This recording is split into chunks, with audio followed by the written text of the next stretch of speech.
The yellow vehicle bounced along the cracked pavement as dawn broke over the suburban neighborhood. Children's voices created a symphony of chaos, some engaged in animated conversations, others retreating into their digital worlds through headphones.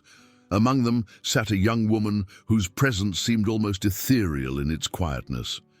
Emma Rodriguez pressed herself against the cold window, her fingers tracing invisible patterns on the glass.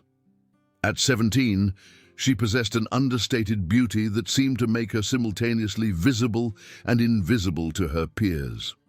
Her dark hair fell like a curtain around her face, partially concealing eyes that held depths of unspoken thoughts. The canvas messenger bag, clutched in her arms, contained more than textbooks. It held her refuge, filled with borrowed novels that transported her to worlds where shy girls could be heroes.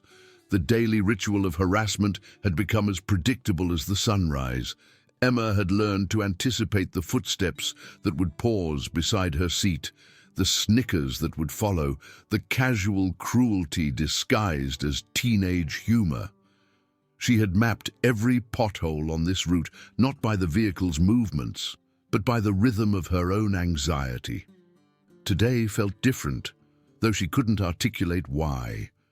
Perhaps it was the way the morning light seemed sharper, or how the conversations around her felt more muted.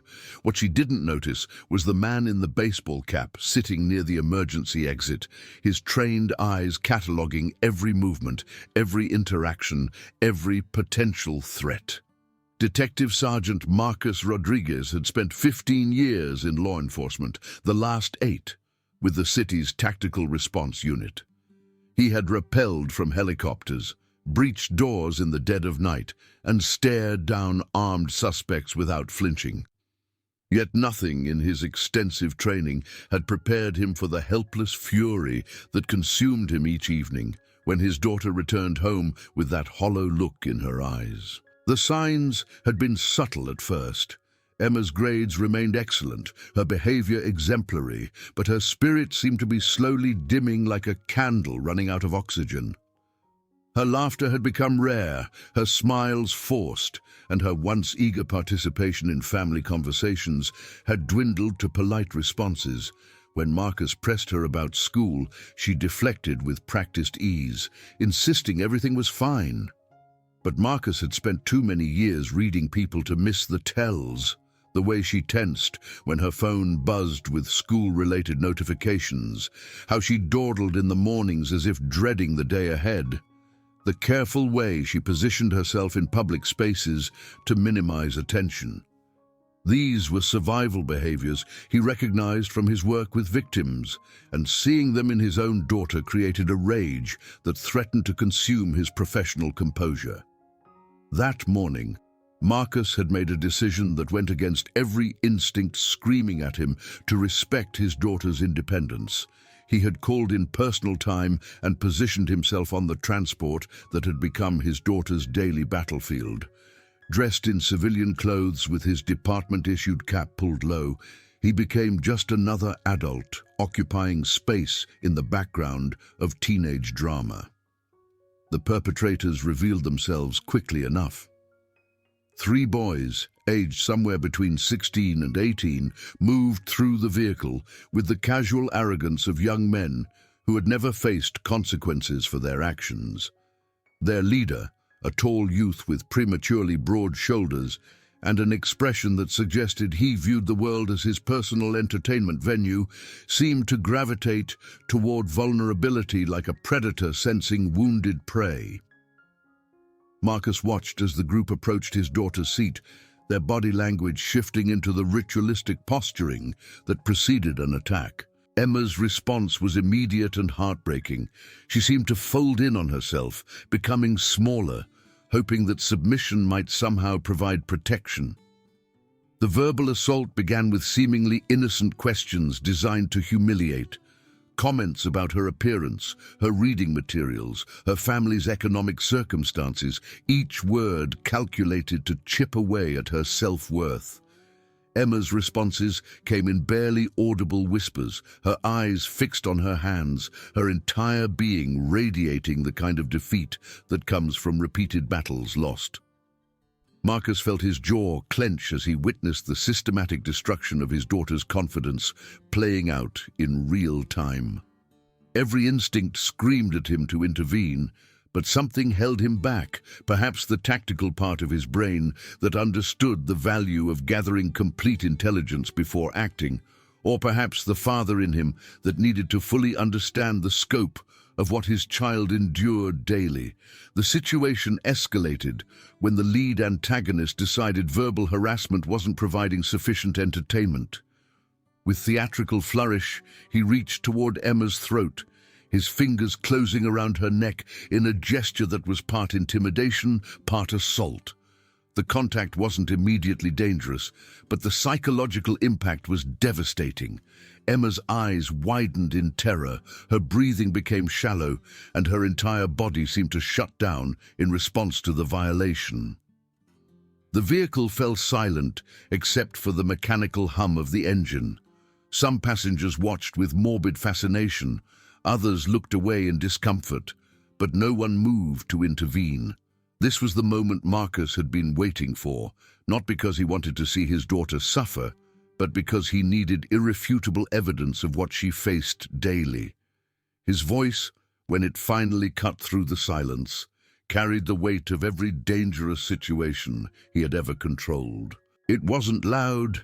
Marcus had learned long ago that volume was unnecessary when authority was genuine.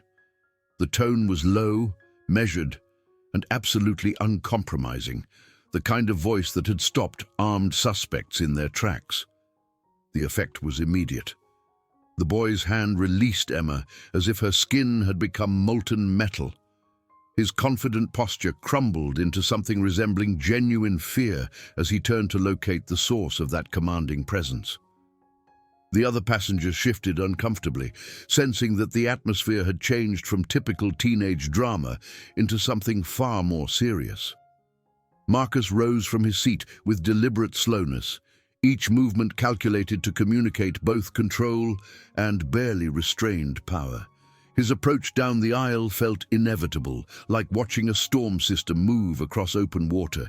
Years of tactical training had taught him that presence and positioning could often achieve what force could not, and right now he was employing every psychological technique in his arsenal.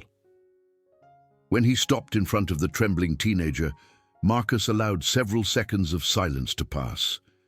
His eyes, when they met the boy's, contained no warmth, no understanding, no possibility of negotiation. They were the eyes of someone who had seen humanity at its worst and had dedicated his life to standing against it. His questions, when they came, were delivered in conversational tones that somehow made them more terrifying than any shouting could have been. Each word was chosen for maximum psychological impact, designed to strip away the boy's bravado and force him to confront the reality of his actions. Marcus inquired about the teenager's understanding of assault, his comprehension of the psychological damage inflicted by systematic harassment, his to envision how such behavior might feel if directed at someone he loved. The revelation of Marcus's profession, delivered not as a threat, but as a simple statement of fact, transformed the entire dynamic. The boy's face lost all color as the implications sank in. This wasn't just an angry parent. This was someone whose daily existence involved dealing with predators, someone trained to identify and neutralize threats, someone who understood exactly how to make problems disappear within the boundaries of the law. Marcus then addressed the entire vehicle, his words carrying the weight of both authority and paternal protection. He spoke about complicity, about the responsibility each person bore for the environment they created through their actions or inaction. His message was clear. This behavior would end not through his intervention alone, but through the collective decision of everyone present to refuse to participate in or tolerate the systematic destruction of another human being's dignity. The remainder of the journey passed in complete silence. The perpetrators seemed to physically shrink into themselves, their earlier confidence replaced by something approaching genuine remorse. Emma sat motionless, processing the revelation that her father had witnessed her daily humiliation and chosen to act not with violence or public embarrassment, but with the kind of measured authority that commanded respect. When the vehicle reached its destination, the transformation was palpable. Students who had previously participated through laughter or indifference now avoided eye contact with the former victims. The power dynamic that had governed this small social ecosystem for months had been permanently altered by the introduction of consequences and accountability. As Emma gathered her belongings, Marcus remained close enough to provide security without overwhelming her independence. His presence had become a shield, not just for today, but for every day moving forward. The message had been delivered with surgical precision. Those who would prey upon the vulnerable now understood that their actions carried real consequences, administered by someone with both the capability and authority to enforce them. Outside the vehicle, in the crisp morning air, Emma finally found her voice. Her words came softly, carrying a mixture of gratitude and something approaching embarrassment. She had not wanted to burden her father with her struggles, had hoped to handle them independently, had feared that parental intervention might somehow make things worse. Marcus's response was simple but profound. Protection of the innocent was not a burden, but a privilege, not an intrusion, but a fundamental responsibility. He had not acted to embarrass her or to suggest she was incapable of handling difficulties, but because allowing predatory behavior to continue unchallenged was unacceptable, regardless of the victim's age or relationship to him. As they walked toward the school building, both father and daughter understood that something fundamental had shifted. Emma would enter those halls with the knowledge that someone who loved her had witnessed her struggle and deemed her worthy of protection. The bullies would face each day, knowing that their actions now carried consequences beyond their teenage understanding of social dynamics. The incident would ripple through the school community in ways neither Marcus nor Emma could fully anticipate. Other students would find their own voices, inspired by seeing someone stand up against systematic harassment. Parents would begin asking different questions about their children's daily experiences. The culture of casual cruelty that had flourished in the absence of adult intervention would begin to crack under the weight of accountability. For Marcus, the morning had provided both resolution and revelation. He had discovered the extent of his daughter's suffering, but also witnessed her resilience in enduring it. He had employed his professional skills not to inflict violence, but to restore justice, not to destroy, but to protect. The tactical knowledge that had served him in life-threatening situations had proven equally effective in addressing the quieter but no less damaging warfare of systematic harassment. Emma's transformation would not be immediate or complete. Healing from months of psychological assault would take time and support. But the foundation had been laid for that healing to begin. She would return to this vehicle each morning with the knowledge that she was valued, protected, and worthy of respect. The silence that had been her prison would gradually give way to the voice she had suppressed in the name of survival. The story that would be told about that morning would vary depending on who was doing the telling. Some would focus on the dramatic confrontation, others on the transformation of a victim into someone worthy of protection. But the truth was simpler and more profound. Sometimes the most powerful action is not the violent response, but the measured intervention that changes hearts and minds while preserving dignity for all involved. Marcus Rodriguez had spent his career learning that true strength was not about the ability to overpower others, but about the wisdom to know when and how to use power responsibly. On that morning, he had demonstrated that the most effective law enforcement officer is not necessarily the one who can deliver the most force, but the one who can restore justice while maintaining humanity. As the school day began, Emma walked through those familiar hallways with her head held slightly higher than it had been in months.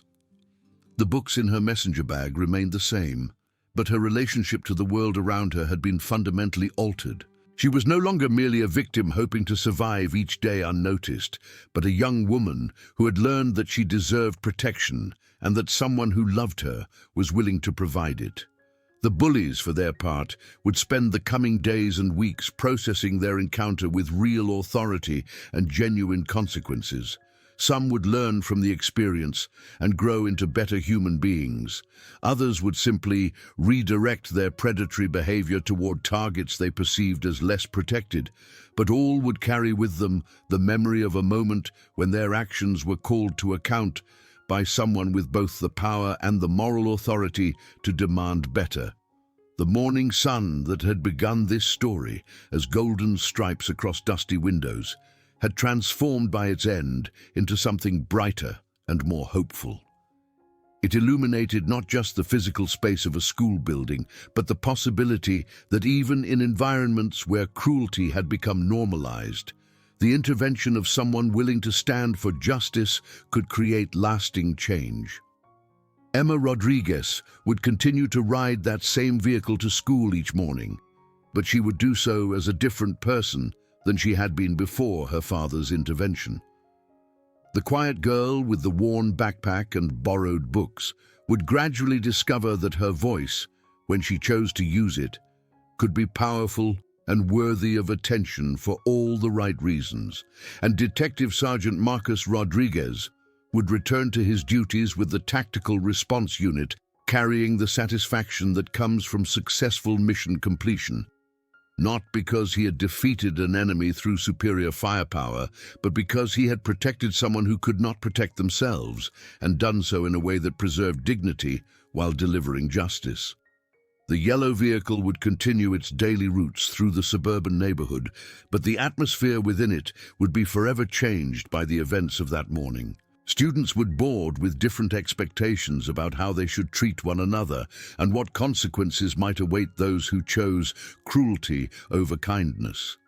In the end, the story was not about violence or revenge, but about the power of love expressed through protection, the importance of accountability in creating safe spaces, and the truth that sometimes the most profound changes come not from grand gestures, but from the willingness of one person to say, clearly and without compromise, that certain behavior is unacceptable and will not be tolerated.